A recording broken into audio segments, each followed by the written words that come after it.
नमस्कार, दिन भर की बड़ी खबरों में आपका स्वागत है। मैं हूं अंशिता श्रीवास्तव।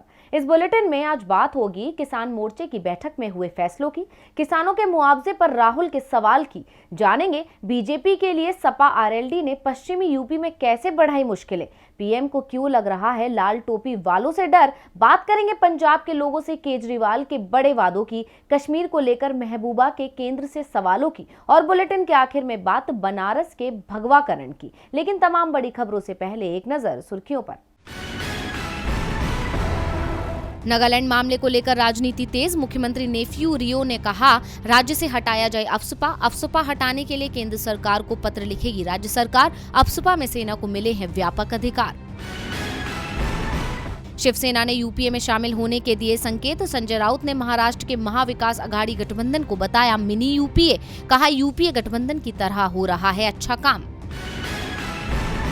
पंजाब में बीजेपी और कैप्टन अमरिंदर की पार्टी पंजाब लोक कांग्रेस के बीच गठबंधन की बातचीत शुरू। पंजाब बीजेपी प्रभारी गजेंद्र शेखावत ने की कैप्टन से मुलाकात। जल्द ही होगा गठबंधन का ऐलान। यूपी चुनावों को लेकर बीजेपी के नारे पर जावेद अख्तर ने कसा तंज। कहा बीजेपी का नारा सोच ईमानदार काम दमदार में है 4 शब्द, इनमें से 3 शब्द ईमानदार, काम और दमदार उर्दू के। बीजेपी का उर्दू प्रेम देखकर लगा अच्छा। बढ़त के साथ बंद हुआ शेयर बाजार। सेंसेक्स 887 अंकों की तेजी के साथ 57,634 पर हुआ बंद। निफ्टी 264 अंकों की तेजी के साथ 17,177 पर हुआ बंद। तो सुर्खियों के बाद बात आज की सबसे बड़ी खबर की। नए कृषि कानून खारिज हो चुके हैं, लेकिन किसानों की कई मांगे अभी भी पूरी नहीं हो पाई हैं। इसे लेकर संयुक्त किसान मोर्चा ने सिंघू बॉर्डर पर आज बैठक की। बैठक में आंदोलन को कैसे आगे बढ़ाया जाए उस पर फैसला होना था, लेकिन इस बीच सरकार की ओर से एक प्रस्ताव किसान संगठनों के पास पहुंच गया। इसीलिए अब किसान आंदोलन को लेकर बुधवार को एक बार फिर बैठक बुलाई गई है, जिसमें आंदोलन की आगे की राह तय होगी। तो आज की बैठक में क्या हुआ फैसला, देखिए रिपोर्ट।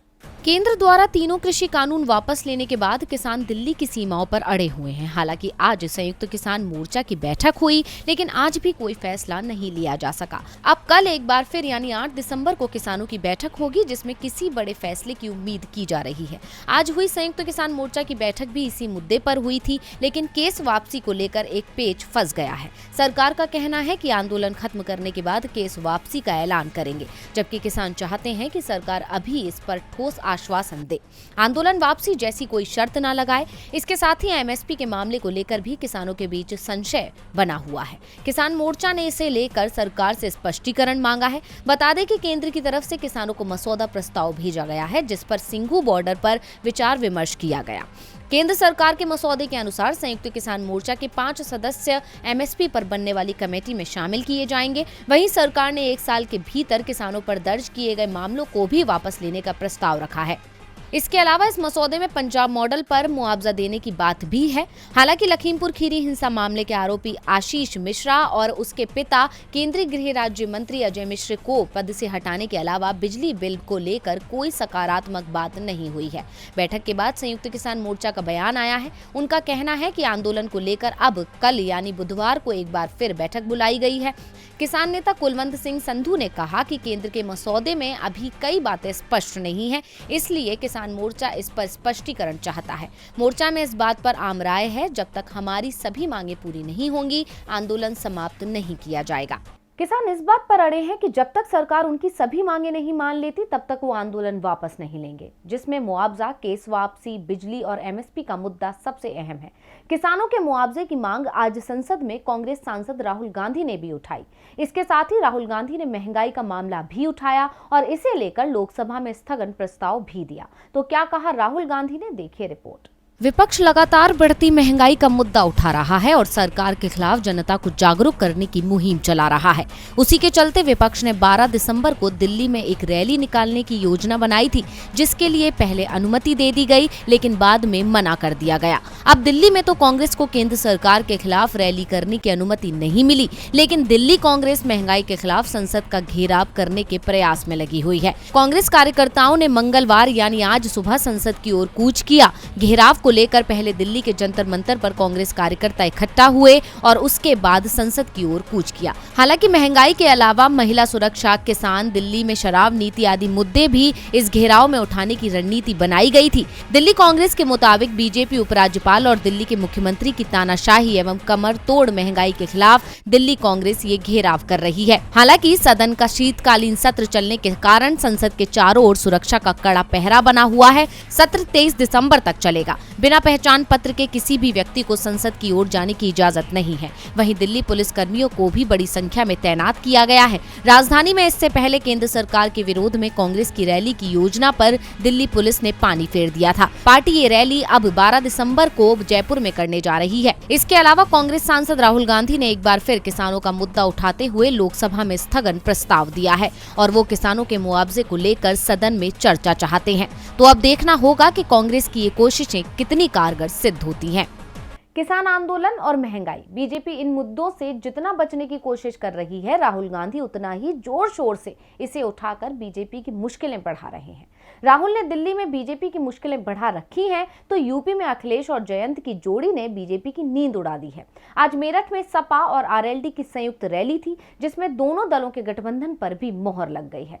उत्तर प्रदेश में इस वक्त सियासी पारा गरमाया हुआ है। सभी दल एक दूसरे पर शब्दवाण की बौछार कर रहे हैं। उसी कड़ी में आज अखिलेश यादव मेरठ पहुंचे। आज की रैली में सबसे खास बात ये थी कि जयंत चौधरी भी अखिलेश के साथ इस रैली में शामिल हुए और आज दोनों पार्टियों ने अपने गठबंधन का आधिकारिक ऐलान भी कर दिया। मेरठ के दबथुआ में इस परिवर्तन संदेश रैली को संबोधित करते हुए जयंत चौधरी ने कहा कि आज हमारे गठबंधन का ऐलान हो रहा है।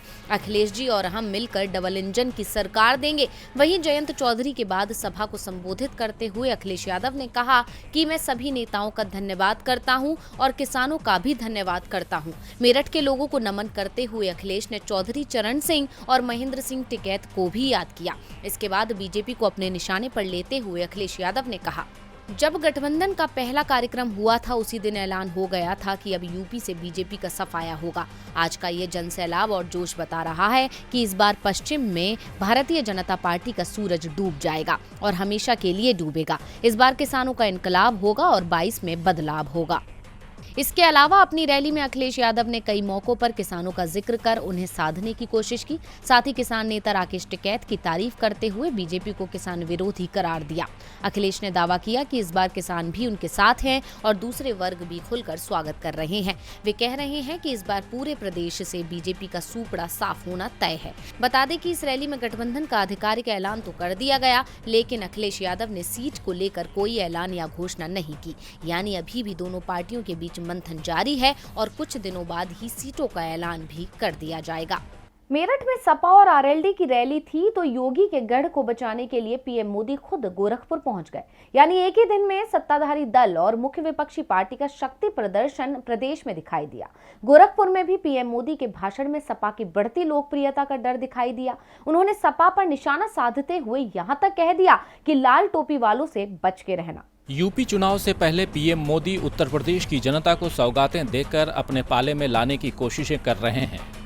उसी कड़ी में आज पीएम गोरखपुर पहुंचे और 9,600 करोड़ रुपए से ज्यादा की परियोजनाओं की सौगात दी। पीएम मोदी ने यहां गोरखपुर उर्वरक संयंत्र राष्ट्र को समर्पित किया। इसके अलावा एम्स गोरखपुर का भी उद्घाटन किया। पीएम मोदी ने गोरखपुर की जनता को भोजपुरी में बधाई दी। आपको बता दें कि 2016 में पीएम मोदी ने इसकी आधारशिला रखी थी। अपने संबोधन में पीएम ने सरकार के कामों को गिनाया, जिसके बाद पीएम ने यूपी के मुख्य विपक्षी पार्टी यानी सपा को आड़े हाथों लेते हुए जमकर निशाना साधा। पीएम ने कहा, लाल टोपी पहनने वालों को सरकार बनानी है, इन्हें आतंकियों पर मेहरबानी दिखाने और आतंकियों को छुड़ाने के लिए सरकार बनानी है। ये लोग यूपी के लिए रेड अलर्ट हैं। लाल टोपी वालों को यूपी में घोटालों के लिए सरकार चाहिए। लाल टोपी वालों को सिर्फ सत्ता और लाल बत्ती से मतलब है। आपको बता दें कि उत्तर प्रदेश में समाजवादी पार्टी भारतीय जनता पार्टी को कांटे की टक्कर देती नजर आ रही है, जिसके चलते बीजेपी को कुर्सी जाने का डर सता रहा है और ये डर पार्टी के हर भाषण में नजर आ रहा है। यही कारण है कि पीएम मोदी लगातार यूपी का दौरा कर रहे हैं और जनता को लुभाने की कोशिश कर रहे हैं। पीएम सपा को घेरने की कोई मौका नहीं छोड़ते हैं। अब देखना होगा कि पीएम की ये मेहनत कामयाब हो पाती है या नहीं।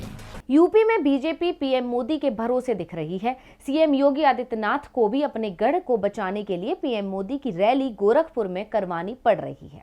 बीजेपी के लिए यूपी बचाने की चुनौती है तो पंजाब में पार्टी के लिए खाता खोलना भी बड़ी चुनौती साबित होता दिख रहा है, क्योंकि यहां कांग्रेस तो मजबूती से मैदान में दिख ही रही है। आम आदमी पार्टी भी पूरी तैयारी से चुनाव मैदान में उतरने को तैयार है। पंजाब पहुंचे केजरीवाल ने तो जनता से बड़ा वादा भी कर दिया है। 2022 की शुरुआत के साथ ही पंजाब विधानसभा चुनावों का ऐलान हो जाएगा। ऐसे में राजनीतिक पार्टियों की रैलियों और जन संबोधन के दौर ने रफ्तार पकड़ ली है।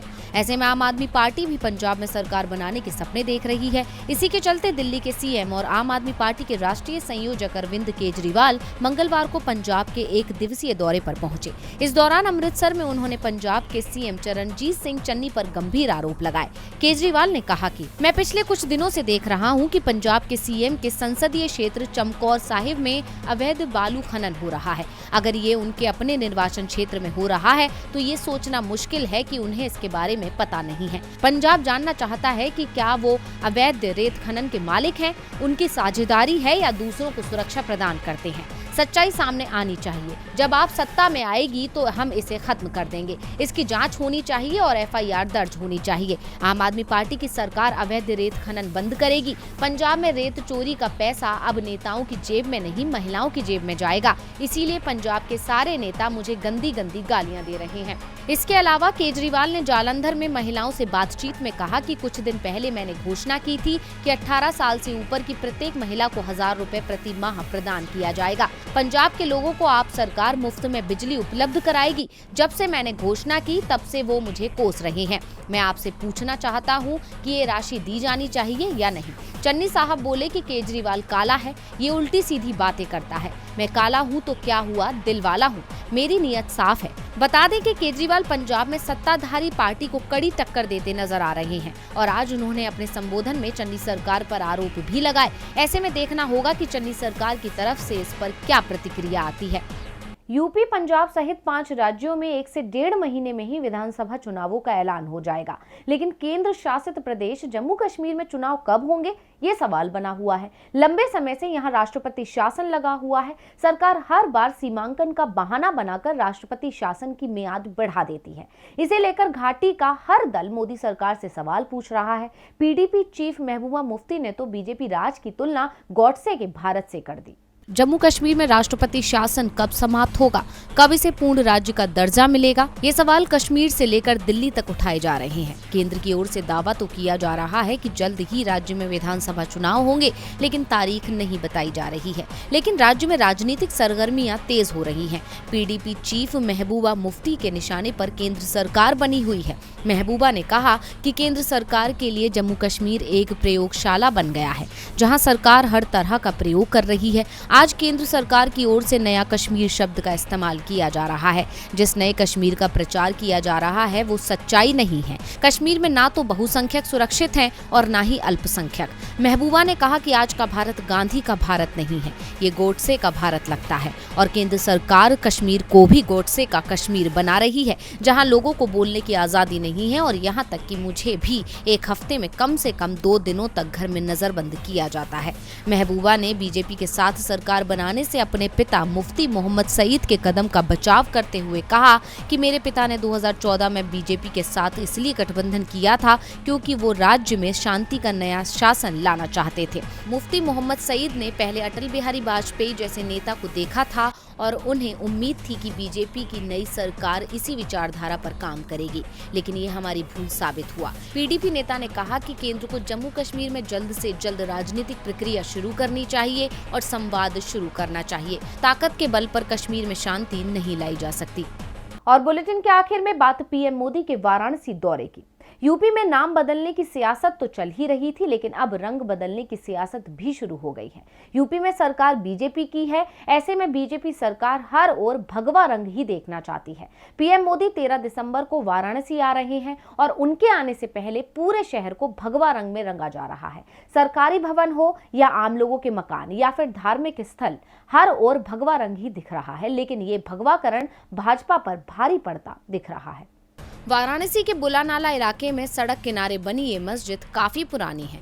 इसे अब सफेद रंग से रंगा जा रहा है। इस पर दिखाई दे रहा भगवा रंग ज्यादा पुराना नहीं है। कुछ घंटों पहले ही इस मस्जिद पर ये भगवा रंग चढ़ाया गया था। पहले ये मस्जिद सफेद रंग की ही थी, जिसे भगवा कर दिया गया था। मस्जिद को सफेद से भगवा और फिर भगवा से सफेद रंग में रंगने के पीछे की कहानी दिलचस्प है। दरअसल पीएम मोदी 13 दिसंबर को काशी विश्वनाथ कॉरिडोर का उद्घाटन करेंगे। उनके वाराणसी में स्वागत की तैयारियां जोर शोर से की जा रही हैं। पीएम जिस रास्ते से गुजरेंगे वहां चारों ओर भगवा रंग ही दिखे, इसकी भी तैयारी हो चुकी है। हर दीवार को भगवा रंग में रंगा जा रहा है और फिर चाहे वो मंदिर हो या मस्जिद। प्रशासन इतनी तेजी से काम कर रहा है कि वाराणसी के बुलानाला कर्ण घंटा मस्जिद का रंग रातों रात बदल गया। इसे सफेद से भगवा कर दिया गया, जिसे लेकर मुस्लिम समुदाय में नाराजगी दिखाई दी। मस्जिद की देखरेख करने वाली अंजुमन इंतजामिया मस्जिद कमेटी ने कहा कि मस्जिद का रंग रातों रात बदल दिया गया। अगर रंग बदला ही जाना था तो कम से कम एक बार प्रशासनिक अधिकारियों को मस्जिद कमेटी के लोगों से बात तो करनी चाहिए थी। ये मनमानी और तानाशाही है। हमने डीएम से मिलकर आपत्ति दर्ज कराने की भी कोशिश की है। जब विवाद बढ़ा तो वाराणसी विकास प्राधिकरण के सचिव सुनील वर्मा की ओर से सफाई पेश की गई। उन्होंने कहा कि गोदौलिया इलाके से लेकर शीतला घाट तक एक रंग में इमारतों को रंगा गया था और अब इस प्रयोग को मैदागिन इलाके से लेकर गोदौलिया इलाके तक किया जा रहा है। इससे सुंदरता और एक रूपता दोनों आएंगी। प्राधिकरण के सचिव का दावा है कि इसका धर्म या राजनीति से संबंध नहीं है, लेकिन सवाल यही पूछा जा रहा है कि जब रंग चुनने की बारी आती है तो प्रशासनिक अधिकारी हमेशा भगवा रंग ही क्यों चुनते हैं, सफेद या हरा क्यों नहीं। ऐसे में जब विवाद नहीं थमा तो फिर इस मस्जिद को सफेद रंग से पोतना शुरू कर दिया गया। तो आज इस बुलेटिन में बस इतना ही। देखते रहिए डीवी लाइव। नमस्कार।